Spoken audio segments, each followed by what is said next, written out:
Bismillahirrahmanirrahim. Assalamualaikum warahmatullahi wabarakatuh. Alhamdulillah nahmaduhu wa nasta'inuhu wa nastaghfiruh. Wa na'udzu billahi min shururi anfusina wa sayyiati a'malina. May yahdihillahu fala mudilla lahu wa may yudlil fala hadiya lahu. Asyhadu an la ilaha illallah wahdahu la syarika lahu.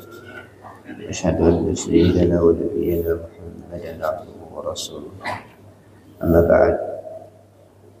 Hadirin hadirat rahimakumullah, alhamdulillah pada subuh hari ini Allah Subhanahu wa taala kembali bangunkan kita setelah kita dimatikan beberapa waktu, beberapa saat.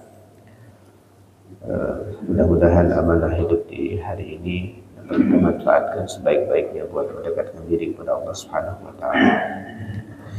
Salawat dan salam kita ucapkan kepada kita Rasulullah sallallahu alaihi wasallam. Pada pertemuan subuh hari ini kita akan belajar tentang nama-nama Allah, asma'ullah yang terkait dengan sifat mukhalafatuhu lil hawadis. Nama-nama Allah Subhanahu wa taala yang terkait dengan mukhalafatuhu lil hawadis.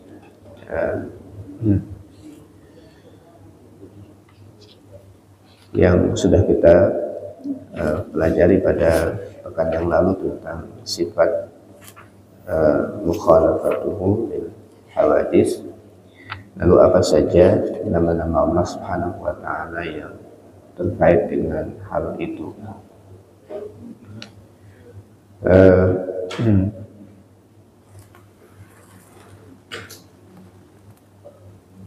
Dalam sebuah riwayat disebutkan ada 7 Asmaul Husna yang mengandung makna menyucikan sifatnya dari penyerupaan zatnya dengan kejadian. Jadi ada 7 nama Asmaul Husna yang mengandung makna menyucikan sifatnya, sifat Allah dari penyerupaan zatnya dengan kejadian.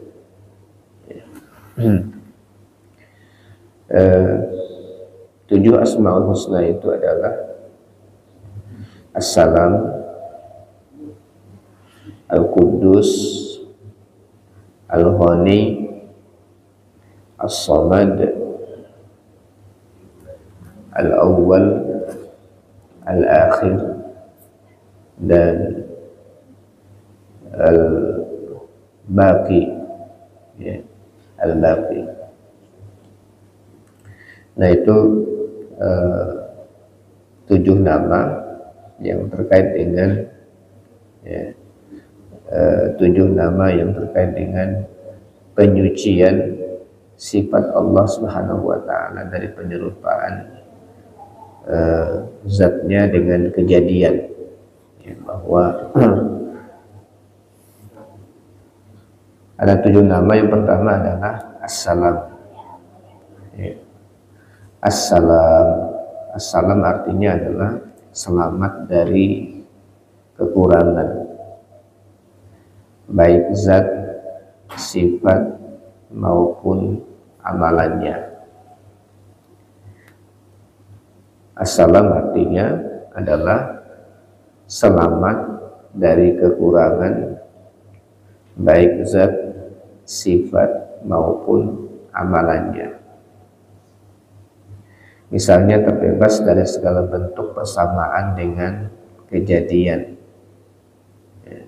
Seperti kita ketahui bahwa selain dari Allah pasti akan terkena sifat kurang, baik pada zat, sifat maupun perbuatan. Oleh karena itu sangat mustahil terjadi kesamaan antara Allah dengan apa dan siapapun. Nah itu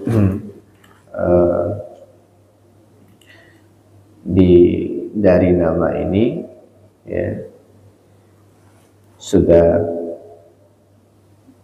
tampak sekali ya bahwa ya, Allah Subhanahu wa taala maha sempurna, selamat dari segala kekurangan, dari segala hal.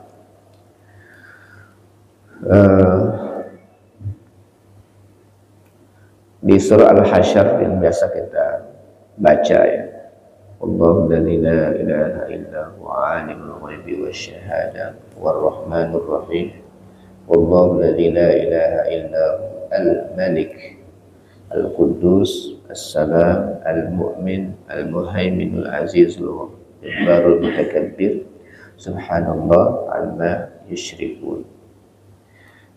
Dialah Allah yang tiada Tuhan yang berhak disembah selain Dia. Al-Malik, Dia adalah Raja.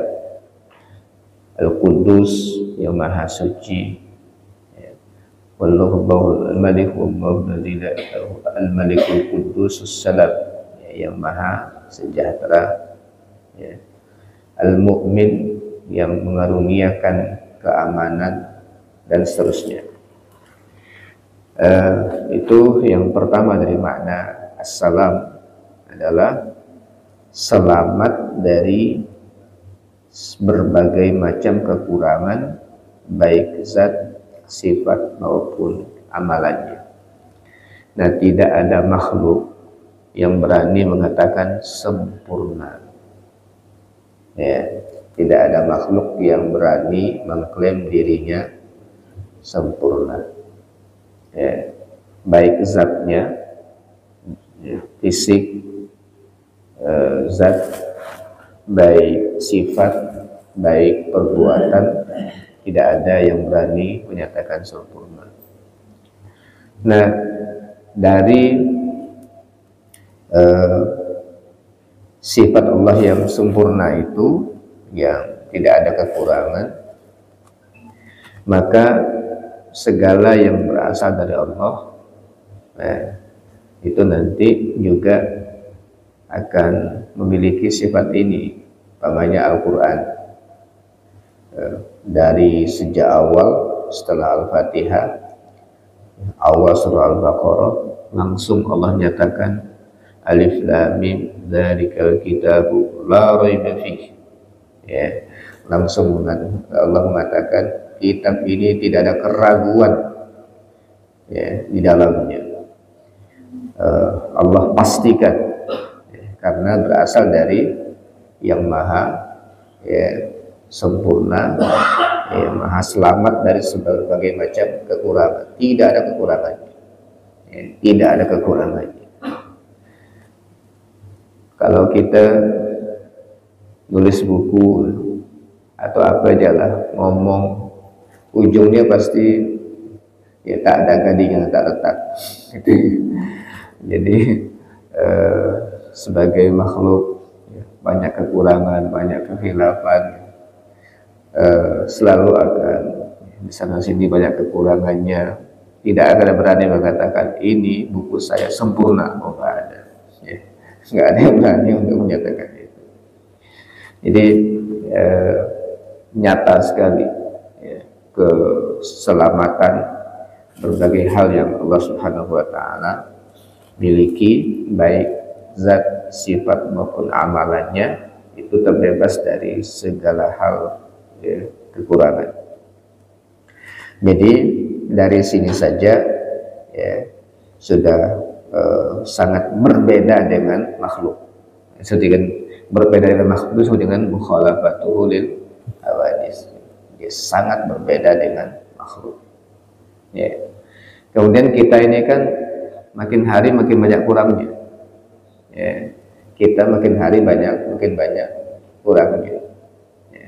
Kata orang makin tua makin kayak ya, kayak barang udah tua juga. Ya. Kayak mobil tua, kayak motor tua, makin banyak perawatannya dan sebagainya. Ya, makin banyak kekurangannya.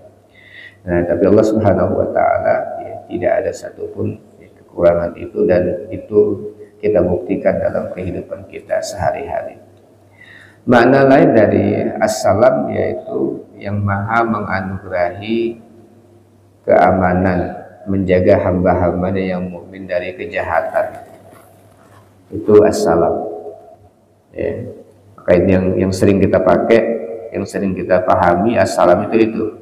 Salam itu artinya keselamatan, keamanan, terhindar dari berbagai macam kejahatan. Nah, itu makna assalam yang sering kita pahami. Nah, dari situlah muncul rasa damai di hati, tenang. Kalau kita beribadah kepada Allah, ya, mendekat kepada Allah, itu sifat atau dari nama assalam muncul, ya, rasa suasana itu, ya, kedamaian, ketenangan, ya, itu dari assalam. Ya. Maka nanti surga itu disebut dengan Darussalam. Ya. Surga disebut dengan Darussalam. Ya. Allahumma antas salam. Allahumma antas salam. Ya Allah, Engkau adalah assalam. Ya. Sumber kedamaian. Ya. Engkau adalah assalam. Engkau adalah maha sempurna, terselamat dari berbagai macam kekurangan. Engkau pemberi keamanan, pemberi keselamatan. Wa minkas salam. Ya, wa minka assalam. Dari Engkaulah keselamatan itu. Sumber keselamatan itu adalah Engkau. Wa ilaika ya'udus salam. Ya, wa ilaika ya'udus salam. Dan kepada Engkaulah keselamatan itu akan kembali. Ya, kepada Engkaulah keselamatan itu akan kembali. Jadi nanti keselamatan, kedamaian itu kepada Allah Subhanahu wa taala. Fahayyina rabbana bisalam. Hidupkan kami ya Allah dengan keselamatan. Wa adkhilna jannata darussalam. Masukkan kami ke surga Darussalam. Ya. Jadi ini makna assalam. Ya. Makna assalam. Barang siapa yang ingin merasakan kedamaian, ya, maka merapatlah kepada assalam. Ya. Merapatlah kepada assalam. Allah yang memiliki sifat, memiliki nama assalam ini. Ya. Itu yang disebut sebagai yang membedakan. Ya. Jadi diantaranya yang dengan kejadian, kalau kejadian makhluk semua yang dijadikan ini makin lama makin banyak kurangnya, sejak awal banyak kekurangannya dan sebagainya. Kemudian selanjutnya adalah Al-Quddus. Ya, Al-Quddus termasuk bentuk dari kata yang langka, ya, dari kalimat akar kata yang Al-Qudsu, ya, yang berarti suci. Ya, Al-Quddus berasal dari kata-kata Al-Quds, artinya adalah suci. Maksudnya dari segala suci, dari segala bentuk sifat kurang yang tidak layak bagi uluhiyah dan rububiyahnya. Bebas dari segala bentuk kejadian, bebas dari segala bentuk kejadian, baik yang terjangkau oleh indera maupun tidak. Mana Al-Quddus memiliki kandungan lebih daripada as-salam. Jadi Al-Quddus maknanya lebih daripada as-salam. Dia bentuknya bentuk bahasa superlatif di sini. Maha suci, maha suci dari segala bentuk sifat kurang yang tidak layak bagi uluhiyah dan rububiyah. Ya. Bebas dari segala bentuk kejadian baik yang terjangkau oleh indera maupun tidak. Ya. Itu Al-Quddus. Ya. Itu Al-Quddus. Kemudian Al-Ghani diambil dari kata Al-Ghina, yaitu kaya. Ya. Al-Ghani dari kata-kata ghina, yaitu kaya. Artinya tidak membutuhkan sesuatu apapun. Itu namanya ghani, tidak membutuhkan sesuatu apapun. Allah Maha Kaya, segala Allah Maha Kaya tidak membutuhkan sesuatu apapun, bagi zat, sifat maupun perbuatannya. Segala sesuatu membutuhkannya. Allah tidak perlu kepada yang lain, ya, tetapi segalanya membutuhkan Allah Subhanahu wa Ta'ala. Itu Al-Ghani, ya. Kalau kita ini hanya bilang kaya tapi sebenarnya merasa kaya, ya. Jadi Allah menyatakan, kalla innal insana la yatgha ar-ra'ahu istaghna. Jadi bukan ghani di situ, ya. Istaghna, merasa kaya. Sungguh jangan manusia itu sungguh melampaui batas, kata Allah. Ar-ra'ahu istaghna, ketika melihat dirinya itu merasa berkecukupan, ya. Nah, ketika merasa diri berkecukupan, mulai dia bahasa kita belagu, mulai belagu. Ar-ra'ahu istaghna, innal insana la yatgha, sesungguhnya manusia itu melampaui batas, ya. Ar-ra'ahu istaghna, ketika dia merasa dirinya berkecukupan, ya. Kata Allah, ya, kalau udah mulai kayak begitu, kembalikan lagi. Kamu itu nggak mungkin, jangan belagu lah. Nggak lama lagi kamu mati, ya. Inna ila rabbika ar-ruja, sesungguhnya kepada Tuhanmu tempat kembali. Jadi nggak usah belagu. Nggak lama kamu itu, bentar lagi balik lagi, ya. Tempat kepada Tuhanmu kamu akan kembali. Nah, jadi jauh sekali, banyak sekali kekurangannya, baru mau punya, merasa punya, ya ternyata kekuatan fisik sudah mulai berkurang, ya, makin hari makin tak puasa. Nah, jadi itu manusia nggak bisa mengatakan diri itu ghani, ya. Makanya Allah Subhanahu wa Ta'ala menyatakan, ya ayuhan nas antumul fuqara, ya. Ya ayuhan nas antumul fuqara, wahai manusia, kamulah yang berkehendak kepada Allah, dan Allah dialah yang maha kaya, ya. Antumul fuqara ilallah wallahu ghani, ya. Allah maha terpuji, ya. Jadi ya ayuhan nas antumul fuqara ilallah, wahai manusia, kamulah yang berkehendak kepada Allah dan sangat membutuhkan Allah Subhanahu wa Ta'ala, dan Allah dialah yang maha kaya, ya. Nah, itu sifat Al-Ghani, ya, yang tentunya ini tidak akan bisa dimiliki oleh makhluk, ya. Kita bukan kaya, Allah menyebut kita itu miskin, fakir bahkan, ya. Lebih daripada miskin. Antumul fuqara'u ilallah, kalian itu fakir kepada Allah Subhanahu wa Ta'ala. Gak ada yang bisa kita lakukan secara mutlak. Semua kita nanti berharapnya kepada Allah Subhanahu wa Ta'ala.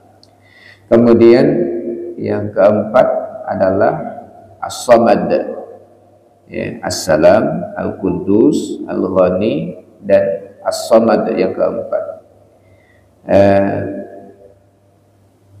Maka yang kemarin sudah kita pelajari, As-Samad adalah maknanya tidak menyerupai makhluk dalam membutuhkan makanan dan melangsungkan kehidupan, kemudian tempat bergantungnya segala sesuatu. Itu namanya As-Samad, ya. Tidak membutuhkan apapun dari makhluk, baik bentuk makanan, minuman, dan sebagainya, kemudian tempat bergantungnya seluruh makhluk. Nah, ini kalau kita digantungi oleh banyak orang disebut dengan tanggungan, berapa kuatnya kita? Berapa kuatnya kita, ya. tempat bergantung segala makhluk itu nggak mungkin gitu ya. Ya, kita digantung oleh berapa orang saya bergantung dengan kita gitu. Itu udah, makanya mikir-mikir gitu kan, punya anak berapa gitu, itu aja udah mikir ya, karena nanti bagaimana cara untuk kita menghidupi mereka dan sebagainya, karena merasa kita sangat banyak kekurangannya. Nah, kalau as-samad, dia yakin ya, pastikan bahwa semua makhluk ya silahkan meminta karena dia kaya, silahkan kalian tempat karena dia kaya, dialah tempat bergantung ya, segala makhluk ya, dia tidak memerlukan. Jangan takut kalian dengan apapun ya, aku nggak memerlukan apapun dari kalian ya, tapi kalian silahkan bergantung kepadaku.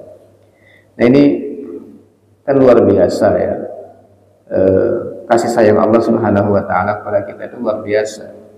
Dia tidak memerlukan apapun, dia bahkan banyak sekali memberi kepada makhluknya, tapi makhluk ini nggak tahu diri ya, makhluk ini tidak tahu diri, dikasih macam-macam gitu ya, dikasih macam-macam yang gratisan semua ya, gratisan semua.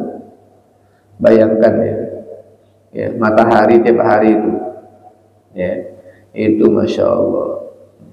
Kita punya PLN ya, untuk menerangi Pontianak saja berapa orang yang harus dipekerjakan ya, berapa orang yang harus dipekerjakan, berapa biaya maintenance-nya ya, untuk melakukan satu proyek penerangan saja. Ini matahari gratisan ya, menerangi seluruh ya, alam ya, dunia ini, menerangi seluruh alam, dan nggak pernah macet ya, nggak pernah macet.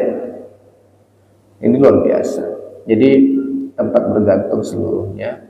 Ini kalau kita mengenal Allah dengan asma-Nya ini ya, dengan sifatnya ini, makin kita ya, merasa ingin dekat kepadanya. Harusnya ke situ nanti, harusnya ke situ, karena Allah dengan maha segalanya itu pasti kita sebagai makhluk harusnya normalnya kita makhluk ingin mendekat kepadanya ya, normalnya kita sebagai makhluk ingin dekat kepadanya. Kalau nggak merasa ingin dekat, itu sebenarnya agak-agak ya, agak-agak gimana gitu ya, agak-agak kurang normal lah kira-kira. Kalau enggak, Allah tempat bergantung segalanya, Allah maha segalanya, Allah maha kaya, begitu-begitu semuanya, maha sempurna. Lalu enggak mau mendekat, itu memang ya, keterlaluan memang sebenarnya ya, keterlaluan. Nah, ini as-samad ya. Kemudian nama yang lain yang kelima adalah al-awwal, al-akhir, dan al-baqa, yang 5, 6, 7 disebutkan dengan 7 gitu ya. Al-awwal, al-akhir, dan al-baqa. Al-awwal, dia adalah awal yang tiada ya, tidak ada permulaan ya. Dia adalah akhir yang tidak ada akhirannya. Dia al-baqa ya, dia maha kekal ya, dia maha kekal. Jadi setiap kejadian mempunyai awal, mempunyai akhir ya. Kalau yang kejadian itu, semua kejadian yang namanya kejadian pasti ada awal dan ada akhir. Oleh karena itu, kalau kita sudah punya awal, harus mempersiapkan ada akhirnya. Jangan nggak siap ya, jangan nggak siap ada akhirnya. Pasti ada awal ya, pasti ada akhir ya. Setiap kejadian mempunyai permulaan dan mengharuskan adanya yang mewujudkannya. Maka Allah tidak ada permulaan baginya ya. Jadi kalau makhluk pasti ada awal, dan pasti ada yang mewujudkannya, yang mengadakannya itu ada. Ya. Makanya nanti kalau sudah berakhir, kita disunnahkan untuk baca apa? Inna lillah. Ya. Inna lillah. Sesungguhnya kita ini milik Allah. Sesungguhnya kita milik Allah. Wa inna ilaihi raji'un, dan sesungguhnya kami, kita kepadanya akan balik. Raji'un, akan balik, akan kembali. Nah, itu hanya kadang-kadang yang menjadi masalah itu kita merasa punya, ya, kita merasa punya, padahal itu hanya titipan, ya, itu hanya titipan. Tapi kita merasa punya, ketika hilang itu rasanya agak, ya, sedihnya berat, ya, sedihnya berat. Nah itu di awal tidak ada akhirnya, dia akhir tidak ada akhirnya, di awal tidak ada yang mengawalkannya, ya, tidak ada yang menjadikannya, dia akhir dan tidak ada yang, ya, nanti tidak ada akhirnya, ya, tidak berakhir, dan dia adalah al-baqa. Maka bergantung kepada al-awwal wal akhir wal baqa itu bikin orang tenang, ya, bikin orang tenang. Tapi kalau engkaulah segalanya, bergantung kepada istri, bergantung kepada suami, bergantung kepada ya majikan atau siapalah kira-kira yang dianggap tempat bergantung itu, ternyata nggak lama berakhir, ya. Itu sedihnya luar biasa, ya. Dan nggak bisa tempat bergantung, memang nggak bisa tempat bergantung. Nah jadi ketika Allah adalah al-awwal, Allah adalah al-akhir, Allah adalah al-baqa, maka bergantung kepadanya tidak ada batasan masa, ya, tidak ada batasan masa, ya. Jadi membuat kita menjadi tenang, ya, membuat kita menjadi tenang, bergantung kepadanya, ya, karena dia adalah al-awwal, dia adalah al-akhir, dia adalah al-baqa. Nah ini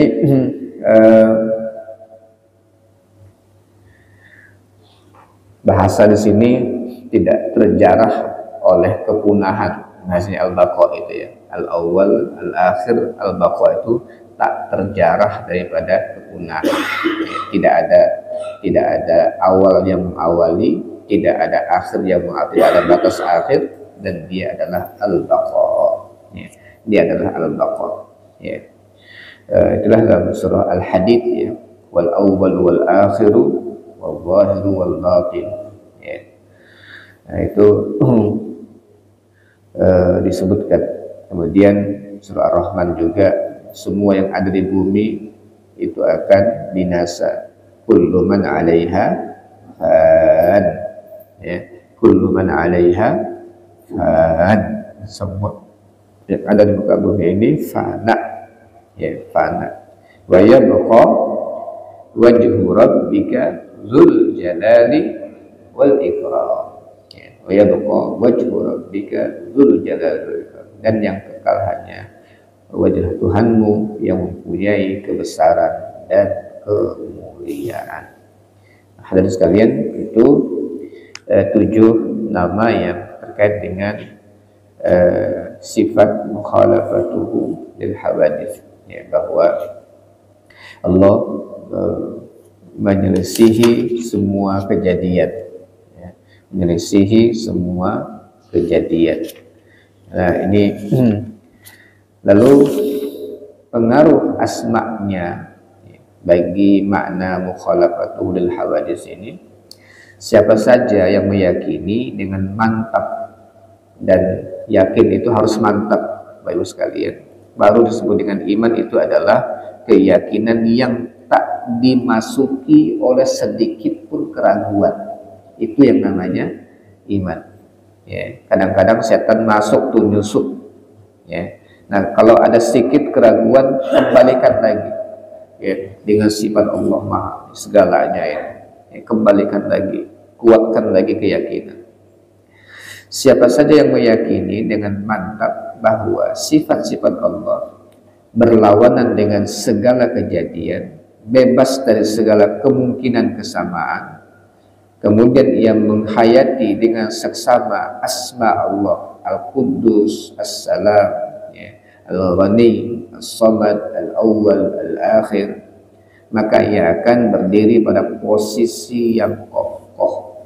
Nah ini ya, tadi yang saya katakan, dia tegak, dia mantap. Kenapa? Dia beribadah kepada yang memang, ya, nggak sama dengan sesama kita, nggak sama dengan kita makhluk yang memiliki segala kekurangan. Kita beribadah kepada yang maha segalanya, yang tunduk kepada yang maha segalanya, yang ingin mendekat, meminta kepada yang maha segalanya. Posisinya itu kokoh, ya, nggak rapuh. Berdiri kita ini nggak rapuh. Inilah yang membuat orang jadi tenang, ya, bikin orang tenang dalam segala hal itu karena itu. Coba bayangkan ketika orang sakit, yang sakit itu tidak ada harapan lagi untuk hidup di dunia, tapi ada harapan di akhirat, begitu. Jadi bikin orang tuh tenang semuanya, ada harapan, bahkan lebih lagi dahsyat dibandingkan dunia yang sangat singkat ini. Nah, kenapa orang kafir ingin kayak ngabiskan semuanya di dunia itu? Karena dia nggak punya harapan di akhirat, ya, nggak punya harapan di akhirat.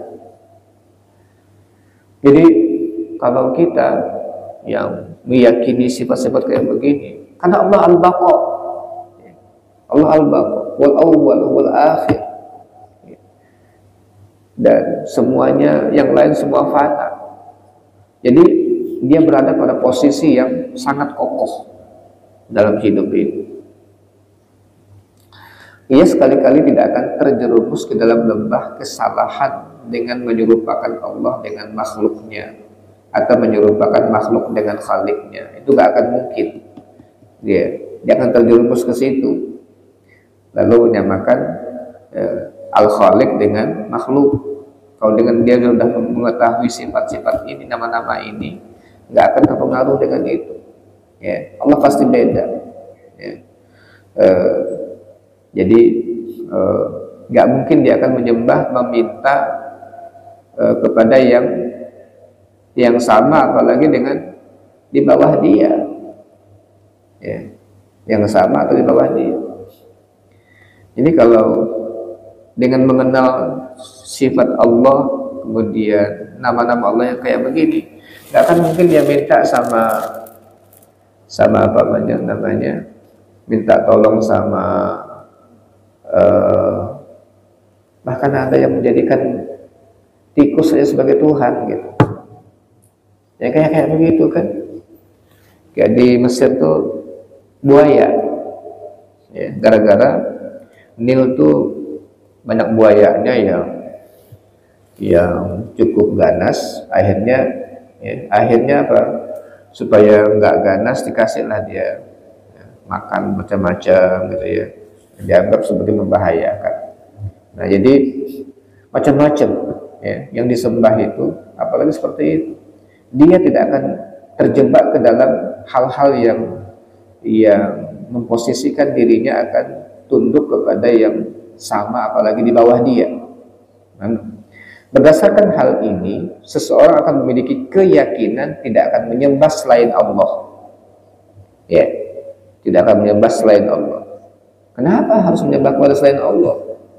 Ada yang maha segalanya kok. Ya, ada yang maha segalanya. Kok minta kepada yang segala kekurangan, memiliki segala kekurangan? Nah, gitu. Jadi sifat ini membuat orang menjadi sangat kokoh di dalam berakidah. Ia juga tidak akan memiliki angan-angan bahwa Allah membutuhkan sesuatu, ya, atau membutuhkan peribadatan kita seperti sholat, puasa, dan zakat, ya.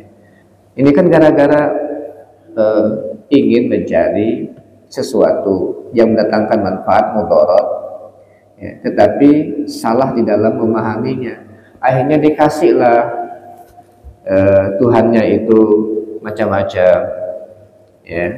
Kadang-kadang dikasih apa namanya, dikasih kurban, ya, dipotongkan apa, tapi dibuang kemana, gitu ya, disembahkan ke siapa, ke apa, ya. Nah, itu akan terbebas dari situ kalau keyakinan tentang mukhalafatul hawadits, ya, dia berbeda dengan semua kejadian. Dia nggak membutuhkan itu, semua makhluk membutuhkan dia. Ya, jadi ini pengaruh-pengaruh kita mempelajari seperti ini. Maka puasa, sholat, zakat itu bukan Allah wajibkan, itu bukan Allah butuh. Itu yang harus kita ini. Allah wajibkan kepada kita, bukan Allah butuh, tapi itu adalah bentuk kasih sayang Allah, rahmat dan rahimnya Allah kepada kita. Kenapa? Kalau tak diwajibkan, manusia ini malas. Padahal itu semua yang diwajibkan Allah adalah amal-amal paling top, ya, amal-amal paling utama. Karena kasih sayang Allah, supaya semua orang dapat amal utama itu, diwajibkan sama dia. Supaya orang dapat semuanya, diwajibkan sama Allah. Jadi amal yang paling utama itu yang fardu itu, yang fardu. Ini jangan berasal di sholat 5 waktu itu yang apa namanya, yang biasa-biasa saja. Sholat malam dianggap paling hebat, bukan? Ya, sholat 5 waktu itu yang paling hebat, paling utama itu sholat 5 waktu. Nah, berikutnya baru setelah itu qiyamul lail, ya, sholat malam, dan sebagainya. Jadi kita yang memerlukan itu. Allah kasih kita untuk apa? Masya Allah. Coba kita lihat semua itu berbagai macam perintah Allah itu ada disebutkan tujuannya. Aqimis sholata li dzikri, dirikan sholat untuk mengingatku. Kenapa untuk mengingatku? Yes. Dan alladzina amanu wa tatma'innu qulubuhum bi dzikrillah. Orang yang beriman itu hatinya tenang kalau zikir dengan Allah. Nah, jadi sholat itu akan mendatangkan, masya Allah, ketenangan. Itulah yang dicari orang hari ini, namanya relaksasi katanya. Ya, relaksasi, ya, ingin bikin rileks suasana itu, masya Allah. Sampai Nabi kadang-kadang nyuruh Bilal qomat itu, bukan pakai aqimis sholah ya Bilal, bukan qomatkan Bilal, tapi bahasa beliau itu arihna ya Bilal, ya, arihna ya Bilal. Arihna itu artinya bikin rehat kami wahai Bilal, bikin kami rehat. Ya, sholat tuh jadi qomat itu kata Nabi, ayo kita sholat, arihna ya Bilal, bikin kita rehat wahai Bilal, ayo kita sholat. Jadi suasana menjadi suasana rehat, ya, relax, suasana yang tenang. Nah, itu, ya. Nah, itulah manusia. Kemudian puasa, la'allakum tattaqun, ya, la'allakum tattaqun. Semoga kalian bertakwa dengan puasa. Terus semua perintah itu nanti Allah kasih tahu, itu untuk kalian. Ya, aku nggak butuh itu. Nah, jadi kita belajar tauhid, ya, tahu bahwa ini memang ini kebutuhan nih, ya, ini kebutuhan kita. Allah sediakan untuk kita. Ya. Perlu kita ketahui bahwa semua jenis peribadatan yang kita lakukan adalah demi kemaslahatan kita sendiri. Ya. Ini semua ibadah itu sebenarnya untuk kemaslahatan kita. Ya. Nah, mungkin yang agak sulit kita mikirnya, zakat katakan begitu kan kurang gitu ya. Ini zakat, infak, wakaf itu kan yang mengurangi yang kita miliki gitu ya. Kok kemaslahatan diri sendiri ya apa namanya terlalu banyak sekarang bukti-bukti bahwa itu memang kemaslahatan diri ya. Itu adalah kemaslahatan diri, dan hukum yang Allah ciptakan di dunia kayak begitulah. Kalau buah itu mau bagus, ternyata satu tangkai yang banyak itu, banyak buahnya itu harus dikurangi sikit-sikit gitu supaya apa? Supaya suburnya, supaya bagus, buahnya tumbuhnya bagus, ternyata harus dikurangi gitu ya. Itu juga harta juga kayak begitu, ada bagian orang lain di situ. Kalau nggak dikurangi nanti akan berbahaya buat diri sendiri ya, akan berbahaya. Nah, terlalu banyak makan umpamanya, jangan semua mau disimpan ya, ada yang untuk makhluk yang lain ya. Jadi yang kita buang itu untuk makhluk yang lain ya, yang kita buang itu untuk makhluk yang lain. Itu semuanya ada mata rantainya ya. Itu kita nggak butuh itu, jangan bilang sayang ya, gara-gara makan makanan yang enak itu kan nggak mau dibuang sebagiannya ya. Nah, Allah paksa ya kita buang sebagiannya yang nggak perlu kita keluarkan, dan itu untuk bagian yang lain. Jadi semuanya itu adalah kemaslahatan untuk kita sendiri, di samping sebagai ujian dan cobaan sejauh mana kesempurnaan dan keikhlasan kita melakukan itu. Jadi ada dua tujuan Bapak Ibu sekalian, ada dua tujuan. Satu ya, yang paling pertama adalah sebenarnya untuk diri sendiri, untuk kemaslahatan kita. Pasti syariat itu untuk kemaslahatan diri. Yang kedua, memang Allah perintahkan, Allah turunkan itu syariat untuk apa? Untuk ujian. Siapa yang taat, siapa yang nggak mau taat, itu untuk ujian ya, di situ. Dan mengikuti ujian itu Bapak Ibu sekalian, menghadapi ujian itu untuk kemaslahatan diri atau untuk kemaslahatan yang lain ya, kemaslahatan diri juga sebenarnya. Kalau nggak mau ujian ya udah nggak lulus ya, kalau nggak lulus ya nggak dapat apa-apa, untuk kamu juga nanti. Ada begitu kan, bahasa kita kan begitu, di dunia begitu ya. Kalau takut menghadapi ujian ya nggak akan lulus, nggak akan tahu kamu mau lulus atau enggak ya. Jadi itu untuk kemaslahatan diri kita juga.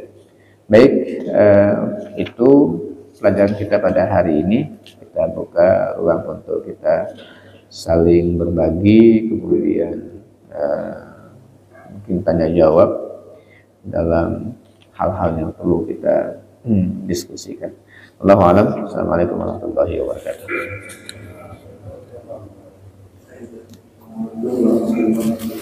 Waalaikumsalam.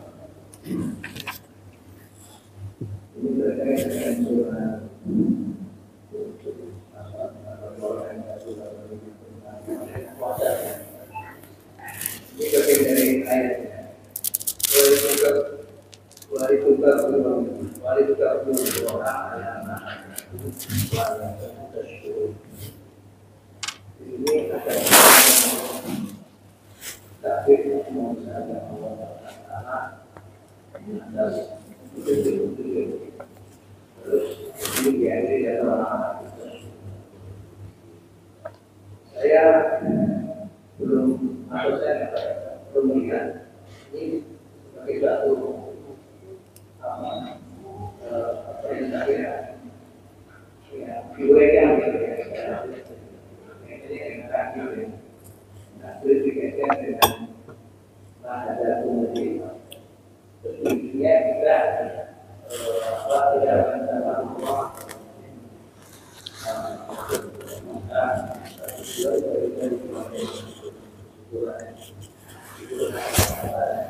Ya.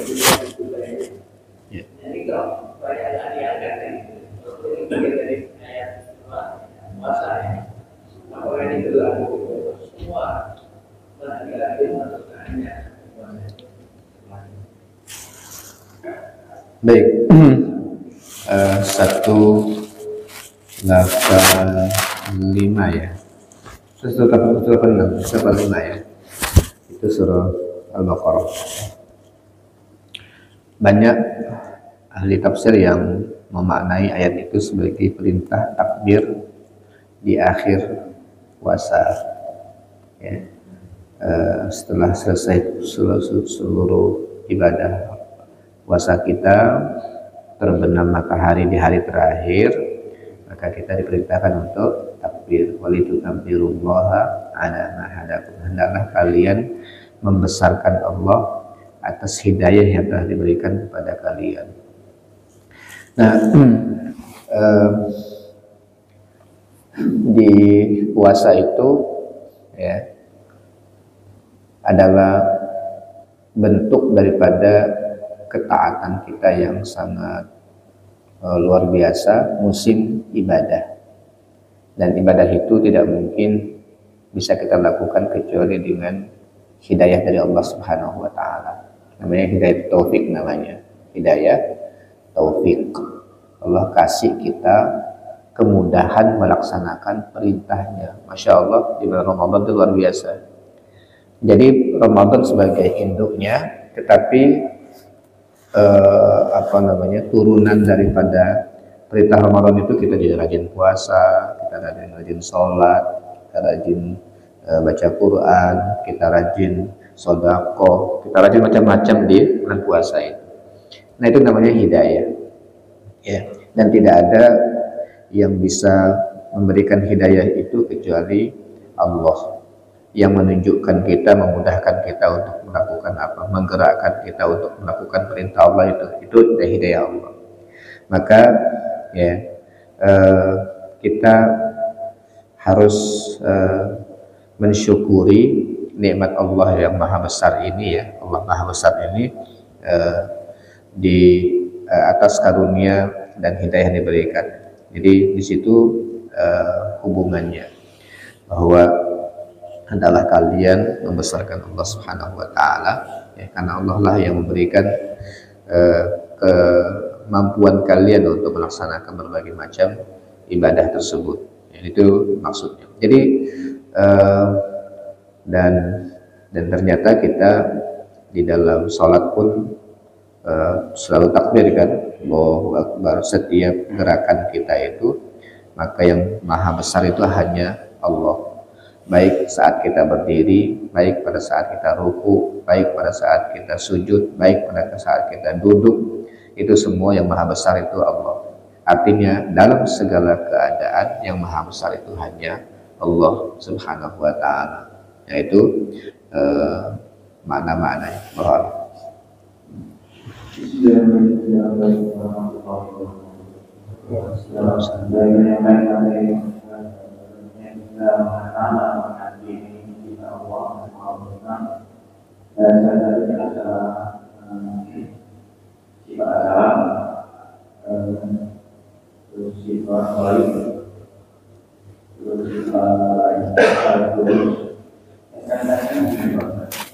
apa kita ambil dari mana kita membaca al-Qur'an al-Karim dan ada. Terus yang kedua, bagaimana cara merasa jika salah dalam kehidupan sehari-hari? Ini bisa dilakukan maksudnya model kemudian. Waalaikumsalam. Ya,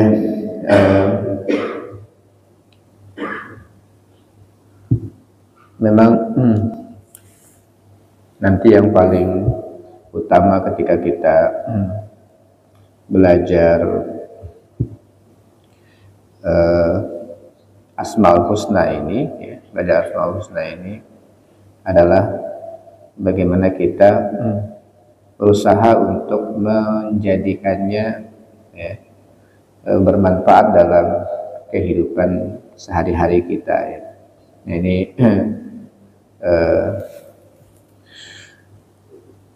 ini ismu Assalam tadi sudah kita ketahui bahwa Assalam Allah sumber kedamaian. Allah sumber kedamaian karena semua yang berasal dari Allah itu selamat dari berbagai kekurangan. Karena dia ya, selamat dari berbagai kekurangan, maka kita damai ketika ketemu dengannya, mendekat kepadanya, tenang dan tidak akan merasa was-was ya untuk mendekat dan merapat kepadanya. Nah itu disebut dengan as-salam.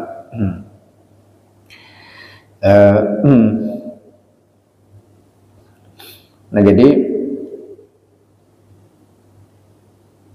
disitulah ya, yang ketika kita merasakan as-salam itu menjadi kita ingin selalu dekat karena kebutuhan kita adalah as-salam, kedamaian, ketenangan.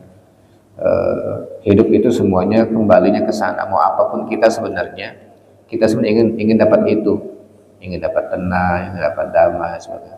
Lalu bagaimana sumbernya? Ya, caranya kepada Allah Subhanahu wa taala, merapat dengan Allah Subhanahu wa taala. Itu maksudnya. Kemudian Al-Quddus ya. Jadi Al-Quddus ini adalah annahu subhanahu wa ta'ala ya, al-mutafarrid bi awsaf al-kamal, bahwa Allah lah satu-satunya yang memiliki sifat kesempurnaan ya. Itu disebut dengan laisa kamitslihi syai'un ya, tidak ada sesuatu pun yang semisalnya ya. Laisa kamitslihi syai'un, tidak ada satupun yang semisal dengan dia. Fala masila lahu, tidak ada yang serupa dengannya. Nah, jadi dari situ ya, wa huwa subhanahu wa ta'ala al-quddus al-munazzah 'anil syarik ya, Allah maha suci yang terbebas dari segala ya, dari segala sekutu, maka membuat kita tenang ya, sama dengan ya, kalau kita sudah tahu bahwa Allah itu Al-Ahad ya, itu pernyataannya, kemudian dikuatkan dengan Al-Quddus, Allah tidak memiliki sekutu apapun, sehingga ketika kita belajar tentang Al-Ahad kemarin ya, dan Al-Wahid, kita mengatakan bahwa dengan kita beribadah kepada yang terbebas dari segala sekutu, kita fokus kepada yang satu ya, kita fokus kepada yang satu. Nah, fokus dengan satu itulah yang membuat juga akhirnya melahirkan ketenangan lagi ya. Berfokus kepada satu itu melahirkan ketenangan. Kita sudah belajar sebelumnya bahwa ketika harus melaksanakan banyak perintah dari banyak sumber, membuat orang bingung, ini mau mengerjakan yang mana ini ya, mengerjakan yang mana, perintah yang mana dulu ini ya. Kalau ketika dia terbebas dari segala itu, Allah nyatakan Allah yakinkan kita bahwa dia terbebas dari segala itu, dan kita hanya diperintahkan untuk menyembah kepadanya saja, maka kita menjadi tenang. Jadi ini sangat dekat ya, antara as-salam dengan al-ghani, melahirkan ketenangan, kedamaian bagi orang yang meyakininya ya. Kemudian nanti dia tidak akan tadi itu dikatakan tidak akan mungkin menyembah kepada yang lain ya, tidak akan menyembah kepada yang lain, karena yang lain pasti berbeda dengan Allah yang maha segalanya itu, maka dia akan fokus menyembah kepada Allah yang maha segalanya. Allahu a'lam. Baik.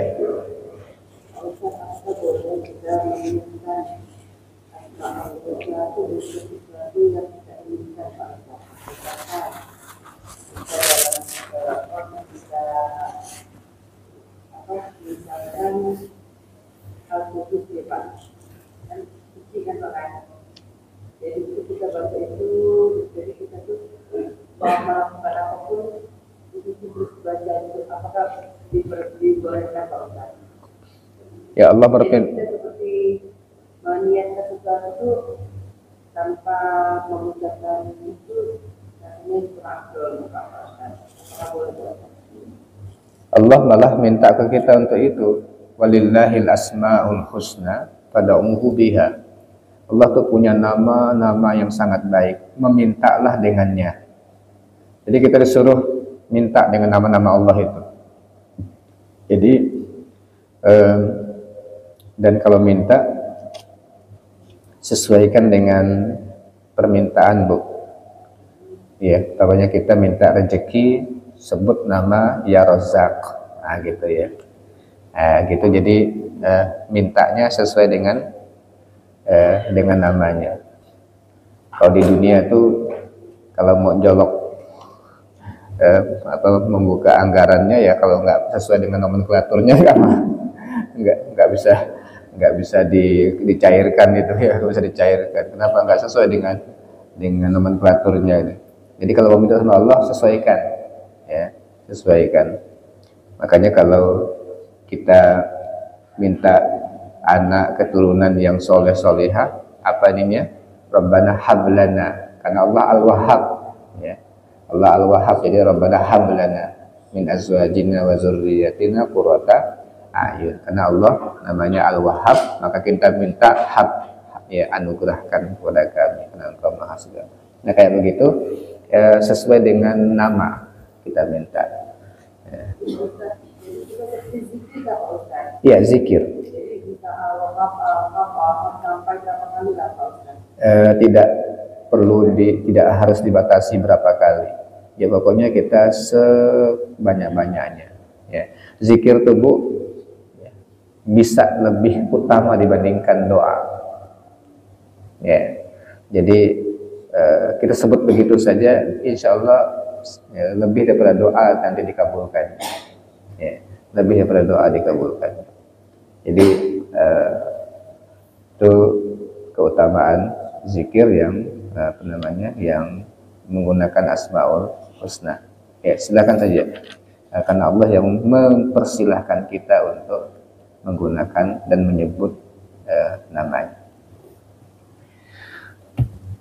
Baik, kita cukupkan ya kajian kita pada pagi hari ini, dan kita akhiri dengan doa kafaratul majelis. Subhanakallahumma wa bihamdika asyhadu an la ilaha illa anta astaghfiruka wa atubu ilaik. Assalamualaikum warahmatullahi wabarakatuh.